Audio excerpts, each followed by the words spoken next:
조선판 인생 역전이자 신데렐라의 탄생. 와.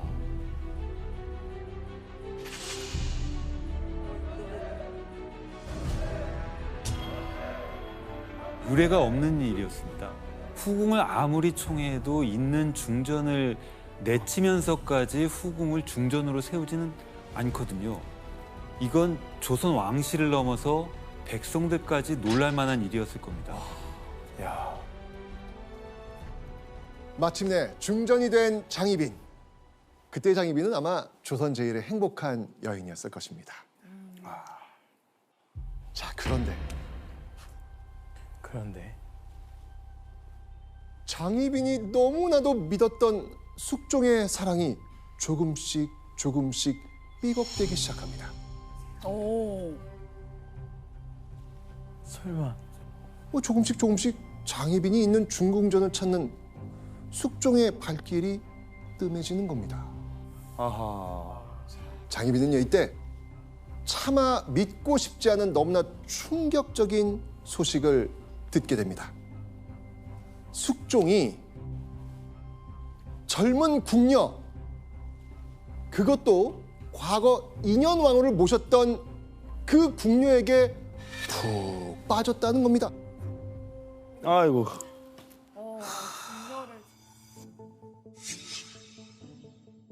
그런데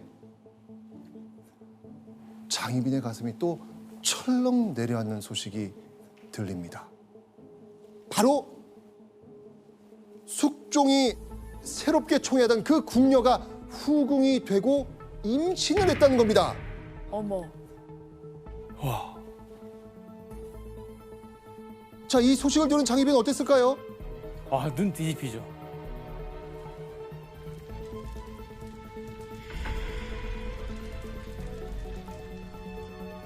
장희빈은요, 그 후궁을 불러서 마구 때립니다. 야사집에 적혀있는 내용입니다. 혹시나 이 후궁이 가진 아이가 이번에도 아들이라면 불안하지 않겠습니까? 당시 장희빈이 그 후궁을 얼마나 경계했는지 알 수 있는 그런 대목이 되겠죠. 불안한 거예요, 지금요. 자, 그리고는요, 항아리를 거꾸로 뒤집어 세우고 그 안에 가두기까지 합니다. 악녀네, 악녀. 자, 그런데 자, 이 사실을 알게 된 숙종, 자, 어떻게 했을까요? 숙종 어쩔 건데? 장희빈.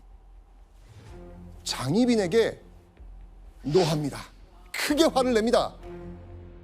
중전이 이런 사람이요, 과인이 보지 않는 곳에서 어찌 사람을 저리 잔인하게 매질할 수가 있어.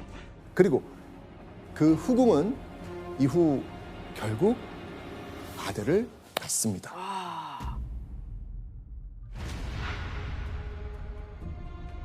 그녀의 정체는 바로 숙빈 최씨. 설마. 설마? 영조? 맞습니다.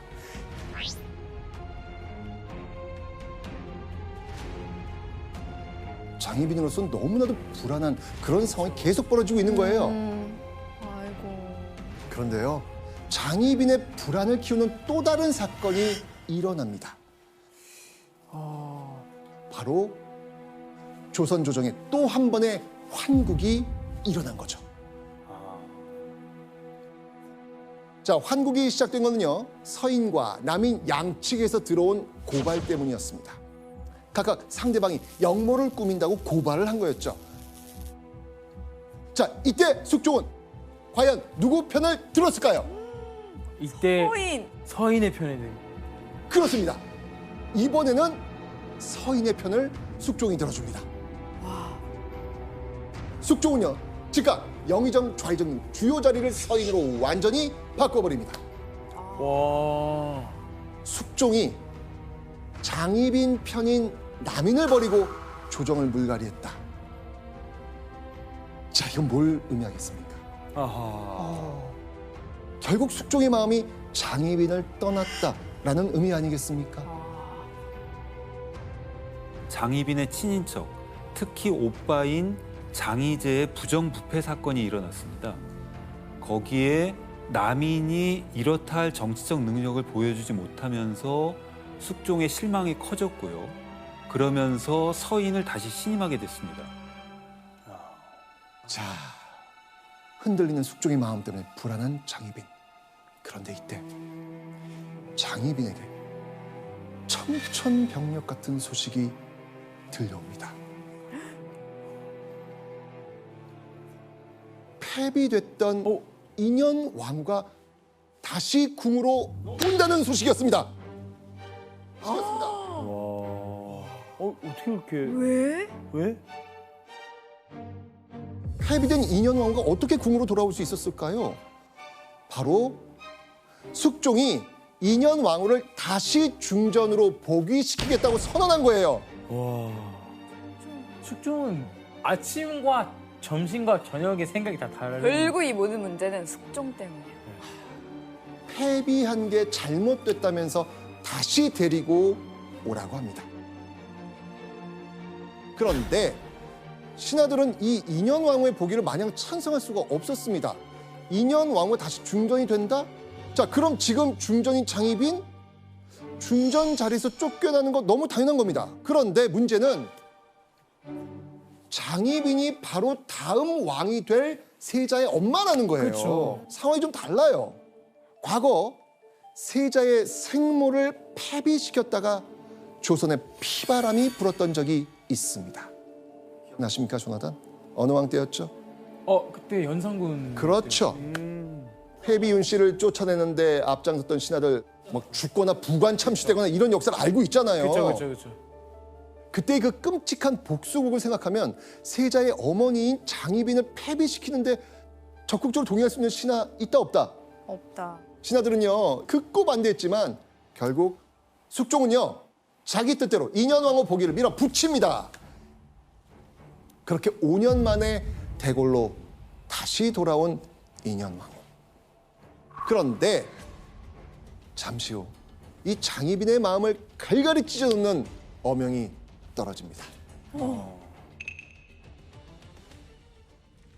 한 나라의 중전이 둘일 수 없으니 중전 장 씨의 옥보를 부수고 타고 다니던 가마를 불태우라.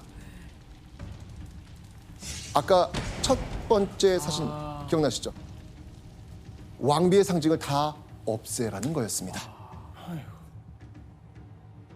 그리고 장희빈을 중전에서 다시 희빈, 즉 후궁으로 강등시키라고 명합니다.